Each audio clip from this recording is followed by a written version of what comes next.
भक्तवत्सल भगवान की। सुखदेव स्वामी कहते हैं, परीक्षित, कर्दम जी ने जाकर के भगवान से प्रार्थना करी कि प्रभु अब तो मत तरसाइए, अब तो बेटा बनकर के आ जाइए। और जैसे ही प्रार्थना किया है भगवान के कानों तक भनक पहुंची। मां का पुनः गर्भधारण हुआ, 9 महीना बीता है। सुंदर एक बालक को माता देवहूति ने जन्म दिया है, जिसका नाम पड़ा कपिल देव। बोलिए कपिल देव भगवान की जय। ये कपिल देव भगवान ना सांख्य शास्त्र के दाता, आज की भाषा में कहें तो दर्शन शास्त्र के उद्धाता रहे ये। अब जैसे ही भगवान प्रकट होकर के आए हैं, ब्रह्मा जी अपने 10 पुत्रों को लेकर के आए हैं। 10 पुत्रों में एक नारद जी भी हैं। तो नारद जी शुरू से ही बचपन से ही घुमक्कड़ रहे। जब ये दर्शन करने के लिए आए तो कहीं घूमने चले गए थे। 9 पुत्र आए साथ में। दर्शन करके जब सके तो महाराज कर्दम जी ने निवेदन किया कि महाराज जी, हे ब्रह्मा बाबा, आपके 9 पुत्र, मेरी 9 पुत्रियां, अच्छी जोड़ी बन जाएगी, कहीं खोजना नहीं पड़ेगा। ब्रह्मा जी ने सहर्ष स्वीकार किया और अपनी बेटियों का विवाह उन 9 बड़े बड़े ऋषियों से कर दिया। बेटियां विदा होकर के चली गईं। कर्दम जी कहते हैं, देवहूति, मेरा प्रण पूरा हुआ, अब तुम जानो और तुम्हारा बेटा जाने, मैं तो चला जंगल की ओर भजन करने। आहा। और वहीं पर कपिल देव भगवान की 7 परिक्रमा लगाई है, चरणों में दंडवत कर रहे हैं और तुरंत जंगल की ओर चले गए। अच्छा, एक चीज विचार करिएगा, साक्षात नारायण ही बेटा बनकर के आ गए, जंगल जाने की क्या आवश्यकता है? कारण ये है, कोई व्यक्ति काजल की कोठरी में बंद है और कहे कि दामन में दाग न लगे, तो ऐसा संभव है क्या? काजल का दाग कहीं न कहीं तो लगेगा ना। उसी तरह से प्यारे, गृहस्थ आश्रम में यदि हैं तो कहीं न कहीं माया का दाग लग ही जाएगा। इसी माया को त्याग करके परमात्मा के भजन करने के लिए चल पड़े हैं। माता देवहूति उदास उदास से रहने लगी। कारण माताओं का नियम है, माताओं को यदि प्रसन्न रखना है तो इनके पास एक हाँ हाँ कहने वाला चाहिए, बातें करने वाला चाहिए। अब बातें करने वाला ना मिले ना माताओं को, तो आधे बीमार तो ऐसे पड़ जाते हैं। अब जो बेटियां थी चली गई, ससुराल पति थे जंगल, अब एक छोटा सा बेटा करें तो करेंगे, वो तो ध्यान में निमग्न रहते। लेकिन एक दिन माता देवहूति ने विचार किया, अरे ये जो मेरा बेटा, ये तो साक्षात नारायण है, क्यों ना जाकर के अपने प्रश्न करूं मैं उससे। एक छोटी सी व्यास आसन मां ने तैयार किया है। व्यास आसन पर पीतांबरी पहना करके कपिल देव को विराजमान करा दिया। पूछा, माँ क्या करूं? बोले, तेरी पूजा करूंगी आज। माला प्रसादी पहनाई है, आरती का दीपक दिखा रही है, और माँ ने आज पहली बार कपिल देव भगवान के चरणों पर दंडवत कर रही हैं। कपिल देव भगवान कहते हैं, माँ बस धर्म यह है कि मैं बेटा हूं, मैं प्रणाम करूं तुम्हारे चरणों में। आज ये उल्टी गंगा क्यों बहा रही हो माँ? आपने मुझे प्रणाम क्यों कर दिया? मैया देवहूति कहती है, बेटा तू भले ही मेरा बेटा, लेकिन मुझे सुख देने के लिए मेरा नारायण ही तो बेटा बनकर के आया है, मुझे भली भांति पता है। तो ईश्वर है ना, इसलिए तेरे चरणों में मेरा प्रणाम स्वीकार करता हूं। कुछ पूछने का मन कर रहा है, आपकी आज्ञा हो प्रभु तो पूछ लूं। कपिल देव भगवान कहते हैं, माँ आप स्वयं विदुषी हैं, ज्ञानी हैं, और फिर भी आपके मन में जानने की जिज्ञासा है, तो पूछिए ना माँ, जैसा मुझसे बन पड़ेगा मैं अवश्य बताने का प्रयास करूंगा। क्या प्रश्न है माँ? देखिए 8 अध्याय में ना यहीं पर कपिल देवहूति संवाद चालू हो रहा है, जिसे सांख्य शास्त्र कहा गया है भागवत में। और क्या गजब की कथा है, एक एक बात समझने लायक है। माता देवहूति ने पहला प्रश्न रखा, मुझे ये बात बता दो, बंधन का कारण क्या है जिसके कारण ये जीव मोह में बंधता है? बंधन का कारण शरीर है, आत्मा है कि मन है? कपिल देव भगवान मुस्कुराने लगे, कहते हैं, माँ आप भी ना बड़ी विचित्र बात करती हैं। बंधन का कारण ये शरीर नहीं हो सकता माँ। बोले क्यों? शरीर क्यों नहीं? बोले ये शरीर की ना माँ केवल 3 गति है।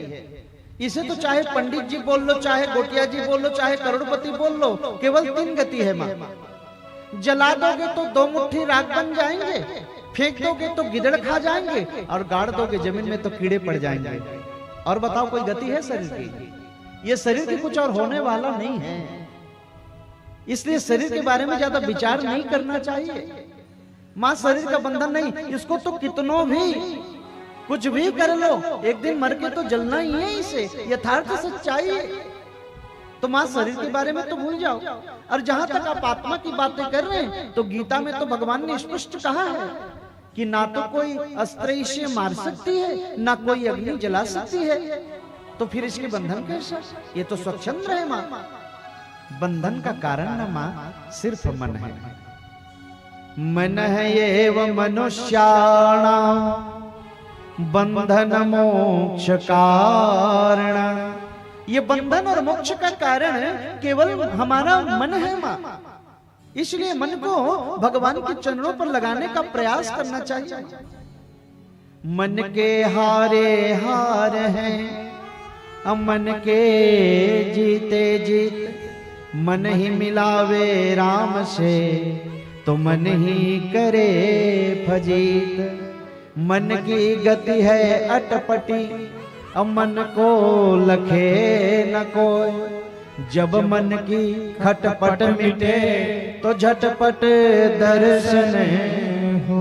जब तक मन की खटपट नहीं मिटेगी प्यारे, ये दर्शन होने वाला नहीं है। कैसे समझोगे? आप सबके घर में ताला है ना? ताला, ताला समझती है ना? ताला में जो चाबी होती है ना माँ, वो दो तरह की काम करती है, देखना। उसी चाबी को ऐसे घुसा के ऐसे सीधे मुड़िएगा तो ताला देखना खुल जाती है, और उसी चाबी को थोड़ा उल्टा घुमा दीजिए तो वो ताला बंद लॉक हो जाती है। उसी तरह से ये हमारा मन है माँ। ये जो हमारा मन है, यदि वो मन संसार से हटा करके यदि माधव से जोड़ दिया तो ये मुक्ति का कारण बन जाएगा, और उसी मन को यदि संसार में बांध दिया तो ये नरक का कारण बन जाएगा माँ। इसकी केवल गति केवल मन से है। मन को जहां लगाना चाहो, मन यदि संसार में फंसा है तो नरक का कारण बन गया, और वही मन यदि माधव से जुड़ा है तो मुक्ति का कारण। अब मन को आपको कहां कहां लगाना है मेरी माँ, आप विचार करिए। संसार में लगा के रखना है कि मेरे गोविंद से लेके जोड़ना है? मन को केवल जोड़ना है माँ। माँ ने कहा हाँ, ये बात तो मुझे समझ में आ गई बराबर। एक बात मैं और पूछना चाहती हूँ। हाँ पूछिए ना। मैं सम्राट मनु महाराज के घर में जब जन्म लेकर के आई, फूलों के झूलों में मैं झूला करती थी अपने पिता के घर में। संसार का ऐसा कोई सुख नहीं बना होगा जिसे मैंने भोगा नहीं है। और देखो तो मैं जवान हुई ना बेटा, ऐसा पति मुझे मिला जो 100 वर्ष तक कामक विमान में मुझे परिभ्रमण करा रहे थे। संसार के समस्त सुखों को मैंने भोगा, और आप लोग जितने भी बैठे हैं क्या सुख नहीं भोग रहे हैं? घर है, बंगला है, गाड़ी है, रुपया है, पैसा है, सब बढ़िया खा पी रहे हैं, क्या दिक्कत है हो? लेकिन फिर भी कभी कभी जब आप एकांत में बैठते होंगे, आपको कभी कभी महसूस होता होगा कि जीवन में अभी भी ना कुछ कमी है, लगता है ना? वही प्रश्न कर रही है माँ देवती। इतने सुखों को भोगने के बाद भी मुझे अतृप्ति क्यों लगती है पुत्र? आहा, कपिल देव भगवान कहते हैं माँ एक बात कहूं, ये दुनिया के जितने विषय भोग और वासना बने हैं ना माँ, ये सब के सब अतृप्त हैं, ये परिपूर्ण नहीं है। परिपूर्ण तो जगत में सिर्फ एक है, वो है मेरा परमात्मा। और आप यदि उस परिपूर्ण से जब तक नहीं जुड़ेंगे तो जीवन में कभी परिपूर्णता नहीं आएगी। उस परिपूर्ण से जुड़िए। माँ ने कहा जुड़ने का तो मन करता है। आप सब जितने बैठे हैं परिपूर्ण से जुड़ने का मन करता है ना, कि भगवान से हमारा कुछ संबंध जुड़ जाए? करता है ना माँ? सबका करता है। माँ ने कहा तो परिपूर्ण से जुड़ने का कोई तरीका है क्या? कपिल देव भगवान कहते हैं ना माँ, संतों की शरण में चले जाइए। संतों की शरण में जाने का लाभ क्या है? वो संत महात्मा बार बार मेरे भगवान के स्वरूप का, मेरे भगवान के स्वभाव का, मेरे परमात्मा के गुण का जब बार बार कथाओं में बखान करेंगे ना, तो धीरे धीरे आपको उस परमात्मा से प्रेम हो जाएगा। और जिस दिन आपको परमात्मा से प्रेम हो गया तो ये दुनिया की माया बंधन अपने आप छूट जाएगी। इसलिए संतों की शरण में चला जाना सार्थक है।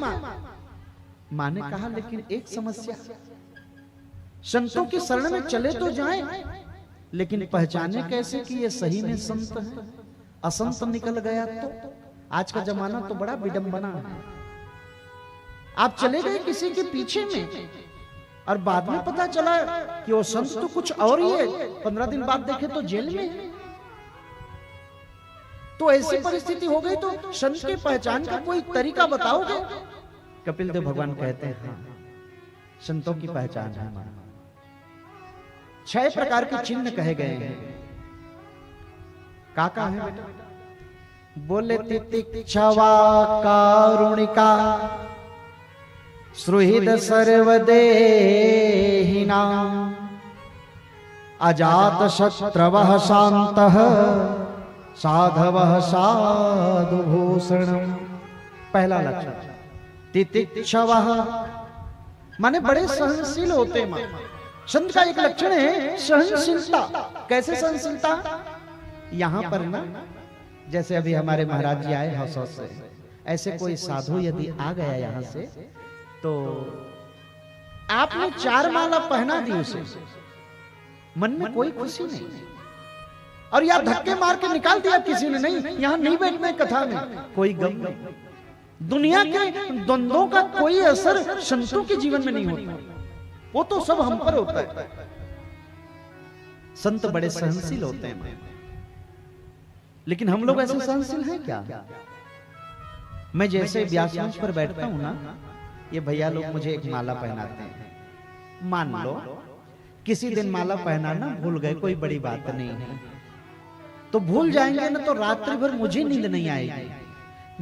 मैंने ऐसी क्या गलती कर दी आज मुझे माला नहीं पहनाई? इसका मतलब तो ये है ना कि मैंने अपने सुख की चाबी आपके हाथों में दे दी, आपने जरा घुमाई और मुझे दुख लगने लगा। संतों के जीवन में ऐसा नहीं है। संत जो होते हैं ना मां, वो अपने आप में स्थित रहते हैं, स्वस्थ रहते हैं। हम लोग जितने प्राणी बैठे हैं यहाँ पर स्वस्थ नहीं है, अस्वस्थ हैं। स्वस्थ का मतलब स्वस्थित, अपने आप में स्थित रहना। क्या आप और हम अपने आप में स्थित हैं? जरा सा किसी ने गाली दे दिया, हमें लग गई। अब गाली दे दिया तो क्या लगना, चिपक थोड़ी गया शरीर में। हमारे सुख की चाबी हम लोग हमेशा दूसरे के हाथ में रखते हैं, अपने हाथ में कहां है? दूसरे ने कुछ भी कह दिया दुख लगने लगा, तो ये संतों का चरित्र नहीं है मां। ये पहला लक्षण। दूसरा है कारुणिका, माने बड़े करुणाशील होते हैं। दूसरे की दुख को देख करके जिनके आंखों में आंसू आ जाता वो साधु है। आप जरा अपने आप पर विचार करिए, क्या दूसरे को दुख को देख करके आंसू आते हैं? हमें तो दूसरे के दुख को देख करके आनंद आता है। यही है साधु और हमें फर्क। वो बड़े बड़े करुणाशील है मां। और तीसरा है सुहृद सर्वदेहिना, जो समस्त प्राणियों में परमात्मा का दर्शन करना सीख गया हो। आपको दिखता है सब प्राणी में परमात्मा। नाराज नहीं होंगे, एक बात जरूर कहूंगा, जिस व्यक्ति को अपने माता पिता में भगवान नहीं दिख रहे हैं ना, किसी मंदिर में उसे भगवान दिखने वाला नहीं है। जो साक्षात माता पिता घर में बैठे हैं उसमें भगवान यदि नजर नहीं आया प्यारे, तो क्षमा करिएगा, तुझे किसी मंदिर मस्जिद में भी दिखने वाला नहीं है। जो साक्षात बैठे नहीं दिख रहे हैं, कैसे दिखेगा? लेकिन संतों की क्या जीवन रहा। नामदेव की कथा सुनी है आपने? भक्तमाल की कथा कभी पढ़िएगा। एक दिन ना रोटी बनाई इन्होंने, एक कुत्ता आया और रोटी को उठा करके मुंह में दबा करके भाग रहा है। नामदेव एक कटोरी लेकर के पीछे पीछे दौड़ रहे हैं। बस्ती वालों ने कहा, भैया वो कटोरी लेके क्यों दौड़ रहे हैं? बोले वो रोटी लेके जा रहा है, बड़ी सूखी है। बोले कुत्ता तो है, जाने देना। नामदेव कहते हैं ना, वो स्वान का रूप जरूर बनाया है, रहने को तो मेरा परमात्मा है, इसलिए मैं चाहता हूं घी चुपड़ करके खा। कुत्ते में भी जिसको भगवान का दर्शन हो रहा है, जिस दिन आपके मन में भी ये बात बैठ जाए कि हर जीव में मेरा परमात्मा बस रहा है, हर जीव में मेरे भगवान है, उस दिन आप साधु जैसा चरित्र हो जाएगा। सुहृद सर्वदेहिना, अजात शत्रु, संसार में संत का कोई दुश्मन नहीं रहेगा।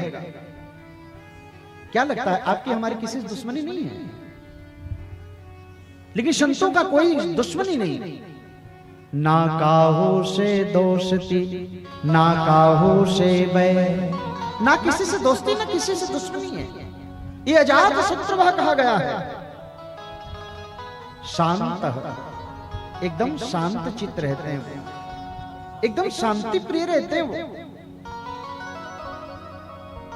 साधव साधु भूषण, साधुओं का शांति तो अलंकार है ना। ये 6 प्रकार के लक्षण बताए गए और ऐसे 6 प्रकार के चिन्ह किसी में भी दिखाई दे वो साधु है। जरूरी नहीं कि वो गेरुआ वस्त्र पहने, वो तो जिन्स में भी हो सकता है। एक बात मेरे गुरुदेव भगवान कहा करते हैं कि बेटा साधुओं का स्वरूप नहीं हुआ करता, साधुओं का तो स्वभाव हुआ करता है। जिसका स्वभाव ये सब है वो साधु है, चाहे कोई भी हो। मैं भले ही यहाँ बैठा दिखाई दे रहा हूँ आपको, माथे पर इतनी बड़ी तिलक देख करके ये न समझ जाना कि ये साधु है ना। ऐसा लक्षण जिसमें दिखे वो साधु है।